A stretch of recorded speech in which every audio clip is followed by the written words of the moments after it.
Hi friends, this video is sponsored by Buy More e-shopping mobile app. இந்த mobile app மூலிமா நம்ம வீட்டுக்கு தேவையான எல்லா பொருட்களுமே நம்ம பர்ச்சேஸ் பண்ணிக்கலாம். உங்களுக்கு விருப்பம் அப்படின்னா என்னுடைய டிஸ்கிரிப்ஷனில் இந்த பை மோடுக்கான லிங்க் கொடுத்துருக்கேன். நீங்களும் அது மூலிமா டவுன்லோட் பண்ணி நீங்கள் பர்ச்சேஸ் பண்ணிக்கலாம். ஓகே, வாங்க நம்ம வீடியோக்குள்ளே போகலாம்.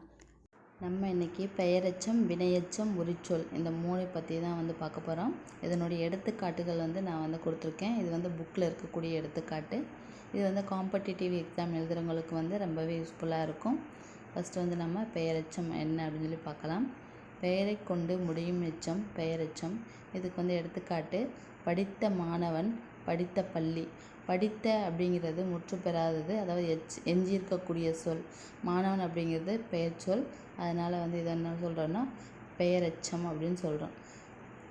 படித்த பள்ளி, படித்த அப்படிங்கிறது அதாவது முற்று பெறாத எஞ்சி இருக்கக்கூடிய சொல். பள்ளி அப்படிங்கிறது பெயர், அதனால் படித்த பள்ளிங்கிறது பெயரெச்சம்.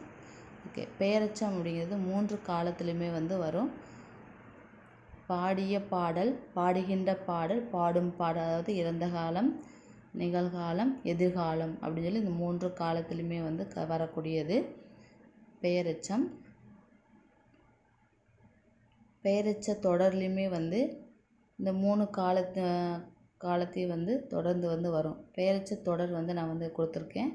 என்ன அப்படின்னா ஆடுங்கிளை, எழுதிய பாடல். இந்த ஆடுங்கிளை அப்படின்னா ஆடுகின்ற கிளை, ஆடும் கிளை, ஆடிய கிளை அந்த மாதிரி வரும். எழுதிய பாடலும் அதே மாதிரி இந்த 3 காலத்துலேயுமே வரும். எழுதாத பாடல் அப்படிங்கிறது எதிர்மறை பெயரெச்சம். இது புக்கில் கொடுத்துருக்காங்க.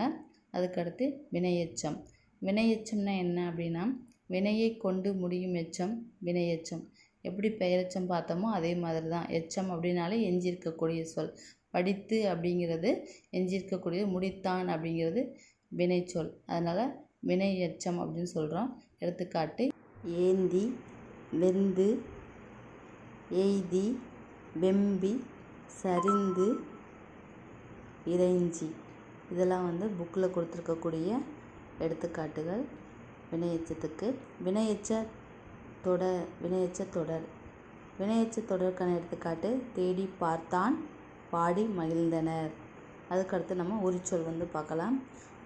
உரிச்சொல்னா என்ன அப்படின்னா பெயர்ச்சொல், வினைச்சொல் ஆகியவற்றின் தன்மையை விகுதிப்படுத்த வருவதான் உரிச்சொல் அப்படின்னு சொல்கிறாங்க. அதுக்கு எடுத்துக்காட்டு தடவரை, உருபொருள், மாக்கடல்.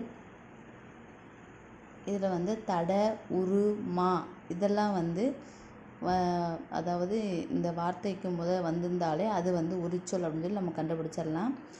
கடி, கமல், மா, கால், தடக்கை.